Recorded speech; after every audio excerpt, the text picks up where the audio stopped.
So the sun, I mean, if you look back just a second here, and you see, oops, in this previous one, where you see the sun with the planets around it, here in this drawing, you're seeing the circle of the planets, and it's relatively approximately how they are. But you're not seeing the actual size proportions of these. The sun is like a huge medicine ball that if you held it in your one hand, you have this big, huge medicine ball all in one hand. And if you took all the other planets together, you could just close your hand and you just have them inside your hand. So this is the sun. It's the most important point in your chart. It represents your heart, your soul, your confidence, your ability to radiate love and vitality and be alive. It's that purpose to life. I just think of it as your confidence. But it can represent, negatively, it can represent your ego. I'm so important, I'm me, I'm too sexy for my hat. It can remember, so many things builds up who I am. And on a worldly level, we give ourselves physical importance. On a spiritual level, this is the inner light, not just the outer light. This is an inner light that just shines. And when it's shining brightly, we're usually healthy, happy, and very powerful in our life. But when we disconnect it, when we clutter up our life, we live wrongly, we mess up our sun, we stop the lights from coming through. So, or we filter it or obscure it a little bit. So it's only been in the last few years we actually have a picture of the surface of Mercury. These colored pictures, often the colors are tints that are made that highlight the otherwise. Otherwise, you just see a gray surface with the holes, with the pock marks or the craters in it. But the color just lets you see it a little bit better. This is one of the more recent.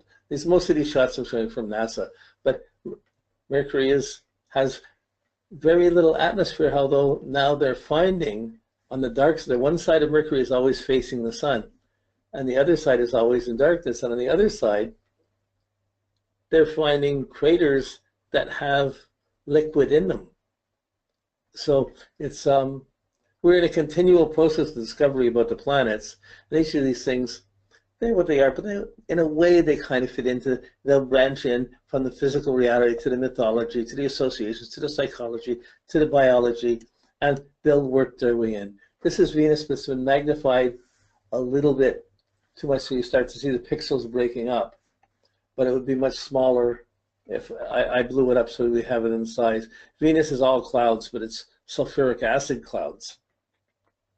But Venus, so Mercury represents our coordination, our mental coordination, our ability to make sense of things, make associations with things, see the connections between each of the other planets. It's moving the fastest. It's going from one to the next, and picking up the energy of each as it goes along. Venus is the planet of value. How beautiful do you think you are? How good are your choices? How quality? Do you want quality or do you want quantity? Both quality and quantity are Venusian elements, but it's like love and lust or love and hate. There's two sides. They're both Venus. We can choose either. We can get experiences of either.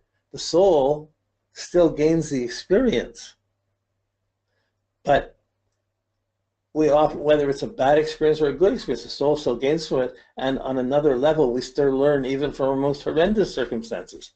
Actually, we probably learn more from our difficult situations than more from our enemies than our friends.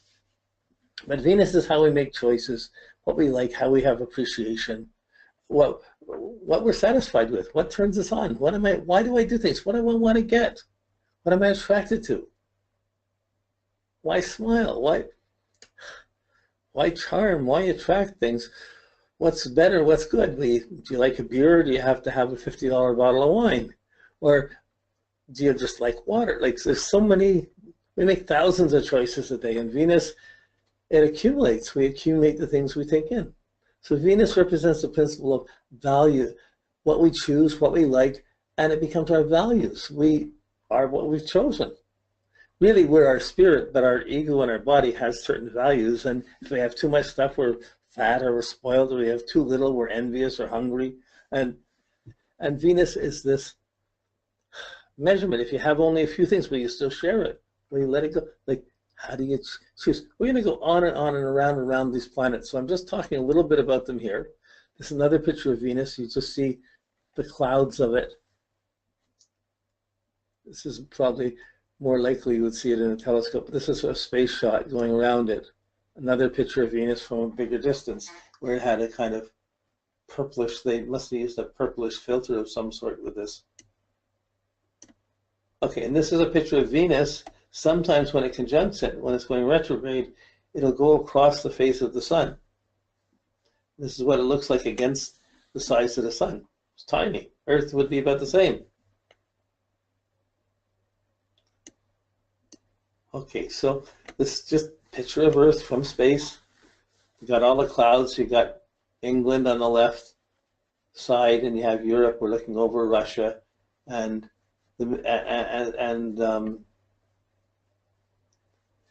Middle East, but this would be Iran, Iran over to the edge of India, but then it's all getting up in clouds. So, but the Earth represents our physicality, our separativeness, where the sun would represent our individualness. But in a normal chart, we are on the Earth, we're looking from the Earth, so we don't put the Earth on the chart. We have the sun in the chart, so when we're looking from the Earth, we're seeing the sun, and the sun usually represents our confidence, but we often see the sun as our ego, which is the separative, selfish side of what's really our soul. Okay. So here's the Earth and the Moon, the sun over far on the right, and just these are just little pictures to get a sense, just to remind us of what we're looking at. We're looking at the texture of nature. And these textures are the weather, or and the temperament of our solar system, and they have temperament that affect the Earth, and the temperaments that affect us. And we live inside of it. So when we're on the Earth, we have our physical separateness, but then we have the Moon too, which is it's not really a planet, but because of how close it is to the planet, it's about the same size of the Moon as the Sun. It can cause eclipses. And the Moon represents our memories, but what it does on the planet physically, it pulls the water on the planet. As it moves overhead, whether it's new or full, the Moon goes overhead, that's going to be the high tide of the day. The Moon goes directly underneath, that's going to be the second high tide of the day. The rest of the time it's in between that. So the Moon pulls the waters on the planet, pulls it up towards it. And it's the very factor of the Moon, it pulls the water also up through the roots of plants, up to the tops of the plants. So it's almost counter-gravitational. It pulls the water. It's so much tied into the nature of life, our mother, our nurturing, our feelings, how we live. This is the Moon. This is a picture taken of the supermoon by a photographer friend of mine, Peter Rivington. But I thought it was a beautiful picture. This is a NASA shot of the Moon really close, really bright as the full moon.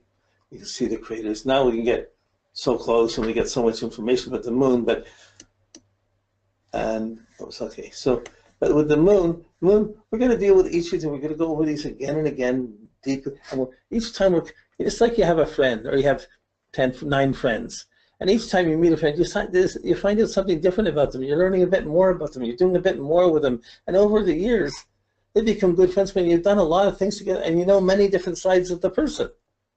Same way with the planets, our celestial friends. So here's the Earth. Here's how the size of Mars compared to the Earth. And Mars is the outer planet. So Mercury and Venus and the Moon, which can be inside or outside, these represent our personal planets, our inner planets, inside of our body, our inner functions. You can see them in our outer behavior, but they're how we think, how we choose, what we like, what makes us feel secure or nurtured. As we start putting energy out, we get to Mars, Jupiter, Saturn. It's how we put energy out into life. So Mars represents the energy and the force that we put out. We all have it. We use it better or worse. We're in shape, we're not in shape, we're doing things. So our desire, I was saying the chicken has the most feathers. That's off another slide. I didn't realize it was there. Anyways, the nature of Mars is your strength, your muscle tone, how you put things out, how you make things happen. So it looks like it's our outer desires, it's our power to have a passion to prove things, but that's very different than the lust or the desire of Venus of what we're trying to get. I'm doing this because I want to get this.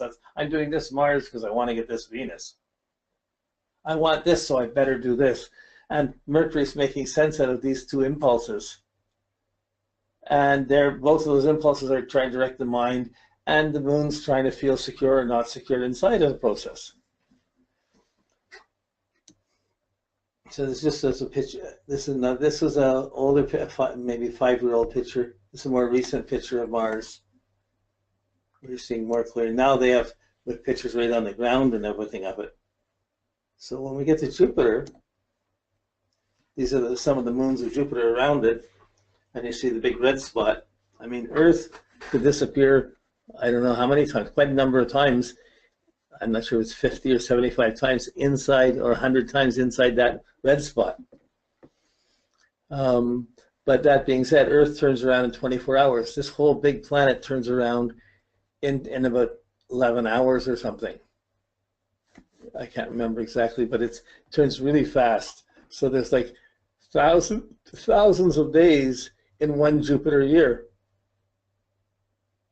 Okay, so each planet has its own zodiac, its own seasons, its own timing, and as we start to have space projects going out, we're beginning to start to be able to do planet horoscopes from other planets to see what's going on there at that time. Whew. This is Jupiter, and it represents, it's gaseous, it's hard to measure it, but Mars, it's easy to see what we're doing. It's what we do and how we accumulate experience. Jupiter's, how much have you assimilated? How much have you learned from what you've done? So a lot of times a negative Jupiter would be, how much have you not learned? If you realize what you're doing, what have you done? It brings out the not learning or the wrong learning. And if you learn wrongly, you keep making mistakes until you keep failing until you finally learn. And Jupiter represents this wisdom that comes from assimilating what's happened in your life.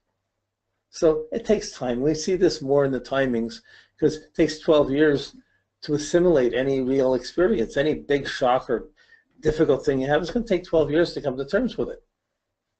By the time you have a kid, it's going to take 12 years to realize what you did and understand the implications of it. So these are facts. Okay, so this is just another picture of Jupiter. Here we see the moon. There's a moon beyond the limits of the frame that's putting a shadow on the Jupiter there. There's an eclipse going on. Then there's Saturn. And Saturn represents, it says it's the structure, the father, the limits of things. But what's the end of your body? It's your skin.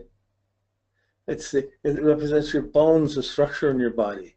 Your bones, your skin, your teeth. These are all Saturnian, but really it's the results of how much, if you're going to accomplish something, climb a mountain or achieve something with Saturn, you can do anything if you're prepared. The preparation of Saturn, the expansion is Jupiter. Let's go for it. But if you go to climb a mountain or fight a battle and you're not prepared, you're going to die or you're not going to make it. So you have to discipline yourself, get yourself in shape to do things. Then you can expand what you can do, and then the work is paid off. You can accomplish things. But many people don't work as hard as they should. We compromise it, and we don't get as much accomplished. Partly from choices, partly from mental attitudes, partly from senses of security, some different degrees of strength, different degrees of desire, different levels of understanding. So these are all the different layers of frequencies of a person. Just some more pictures of Saturn. This is one that shows over 15 years, Saturn starts on its side on, builds up to its the furthest apart, and it comes back to be side on again, and it does this again. So these represent the phases of Saturn.